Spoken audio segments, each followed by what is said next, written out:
AT&T SIM locking is a restriction that ties your phone to their network, preventing you from using SIM cards from other carriers. This is often done to enforce contracts or subsidies. SIM locking exists to enforce contracts or subsidies. Carriers like AT&T provide discounted phones, but in return, they require you to stay on their network for a set period. It works by having the phone check the SIM card's network identifier. Only SIM cards programmed for AT&T's network are accepted when the device is locked. To unlock your AT&T phone, specific eligibility criteria must be met.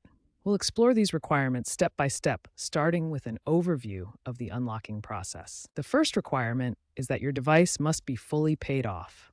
This means any financing agreements, installment plans, or device subsidies need to be completely settled. Second, the device cannot be reported as lost or stolen.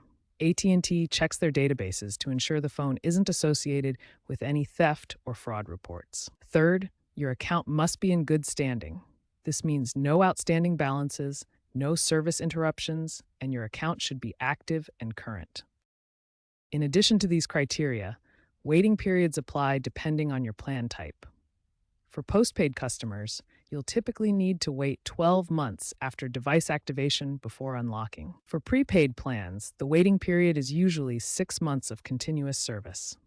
Once these requirements are met, you can proceed with the official unlocking process through AT&T's portal. Meeting these eligibility requirements ensures a smooth unlocking experience and compliance with AT&T's policies and FCC regulations. The official way to unlock your AT&T phone involves using their online portal. You'll need your phone's IMEI number, which you can find in your phone's settings. Once you submit the request, AT&T will provide an unlock code or confirmation. This section will guide you through the process, including how to enter the code on both Android and iPhones. First, you'll need your phone's IMEI number. For Android devices, go to Settings, then About Phone to find the IMEI. For iPhones, navigate to Settings, General, then About. The IMEI is a unique identifier for your device. Next, visit AT&T's official unlock portal at at.com/deviceunlock. You'll need to provide your IMEI number and account information. Make sure your device is eligible, fully paid off, and in good standing. Once AT&T approves your request, they'll send you an unlock code or confirmation. For Android devices, insert a SIM from another carrier. Your phone will prompt for a network unlock PIN. Enter the code provided by AT&T. For iPhones, the process varies by model. For devices with physical SIM cards, connect to iTunes on a computer and enter the unlock code when prompted. Newer eSIM iPhones can often be unlocked directly through settings. The entire process usually takes 1 to 7 days. Once unlocked, your AT&T phone will accept SIM cards from other carriers, giving you the freedom to choose your network. Many users encounter issues like unlock failed errors during the AT&T unlocking process. These problems often stem from incorrect IMEI entry or network glitches. Let's explore troubleshooting steps to resolve these common issues. Common problems include unlock failed errors, often caused by incorrect IMEI entry or network issues. For example, the unlock portal might display an eligibility check error, as shown here. To troubleshoot, follow a systematic approach. First, define the problem clearly. Then collect relevant information, analyze it, propose a solution, test it, and implement if it works. This flowchart illustrates the process. For IMEI entry problems, double-check that the number is entered accurately. You can find your IMEI in your phone's settings under General, About, as shown in this example. If the online portal isn't working, try clearing your browser cache or using a different browser. For older iPhones, you may need to use iTunes to enter the unlock code. In recent years, AT&T has faced regulatory scrutiny regarding SIM locking practices. As of March 2026, AT&T has largely addressed major SIM locking controversies through regulatory compliance. We'll discuss the changes AT&T has made to comply with regulations and recent class action settlements, and explain how these changes affect you. AT&T faced FCC enforcement actions from 2021 to 2023, resulting in fines for violating unlocking rules under the Telephone Consumer Protection Act. In 2024, AT&T settled a class action lawsuit, agreeing to unlock over 100 million devices retroactively for customers who paid off their bills by February 2024. The carrier now uses an automated unlocking process where customers can request unlocks online via the AT&T website or app after meeting eligibility criteria. Additionally, AT&T emphasizes eSIM compatibility in modern devices, which reduces physical SIM locking and makes unlocks easier and faster. These regulatory changes and settlements mean users experience shorter wait times, typically 1 to 7 days, and fewer barriers to switching networks or traveling internationally. Modern devices are increasingly adopting eSIM technology, which represents a fundamental shift in how SIM cards work and how phones are unlocked. Unlike traditional physical SIM cards that you insert and remove, eSIMs are built directly into your device.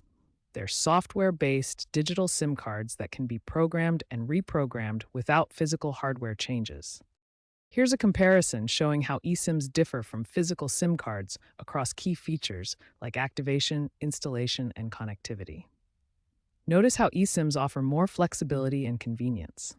Activating an eSIM is straightforward. You typically scan a QR code provided by your carrier, download the profile to your device, and gain cellular connectivity instantly without needing physical SIM cards.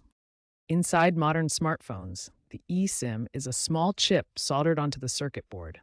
It handles cellular connectivity through software profiles that can be updated remotely, making the unlocking process much simpler than with physical SIMs. Compare this traditional setup with a physical SIM card that must be physically inserted and removed. eSIMs eliminate this hardware dependency, allowing carriers to unlock devices instantly through software updates. Looking ahead, eSIM technology is transforming the mobile industry. By 2030, SIM locking is expected to be virtually eliminated as most devices adopt eSIMs. This means instant unlocks, no need for physical SIM cards, and greater freedom for consumers to switch carriers or travel internationally. Third-party unlocking services may seem like a quick and easy solution, but they come with significant risks that can cause serious problems for your device and your data. One major risk is device bricking. Unofficial services often use unreliable software that can corrupt your phone's system, leaving it stuck in recovery mode or completely unusable. This might require a factory reset, potentially losing all your data. Another issue is voiding your warranty. Manufacturers like Apple or Samsung will not honor warranties on devices that have been unlocked through unauthorized methods, leaving you responsible for all repair costs. Perhaps most concerning is the risk of data compromise. Third-party services may require access to your personal information or device data, which could be stolen or misused, putting your privacy at risk. To avoid these dangers, always use AT&T's official unlocking process. It's designed to be safe, legal, and fully supported, ensuring your device remains protected and your data secure. To ensure a smooth unlocking experience, start by double-checking your eligibility criteria to confirm your device qualifies for unlocking. Next, make sure you have your IMEI number ready, as you'll need it to initiate the unlocking process through AT&T's portal. Finally, be patient during the process, as unlocking can take up to 48 hours or sometimes longer, depending on your device type. If you're still having trouble after following these tips, contact AT&T's customer support directly for assistance with your specific situation. Alternatively, you can file a formal complaint with the FCC if AT&T is not responding to your unlock request within the required timeframe. For AT&T support, call 1-800-331 or 500. For FCC complaints, you can email consumercomplaints@fcc.gov or visit fcc.gov/complaints to submit your complaint online. When escalating your issue, provide specific details about your unlock request. Keep records of all communications with AT&T and follow up regularly if you don't receive a timely response. By following these steps, you should be able to resolve most unlocking issues and successfully unlock your AT&T device.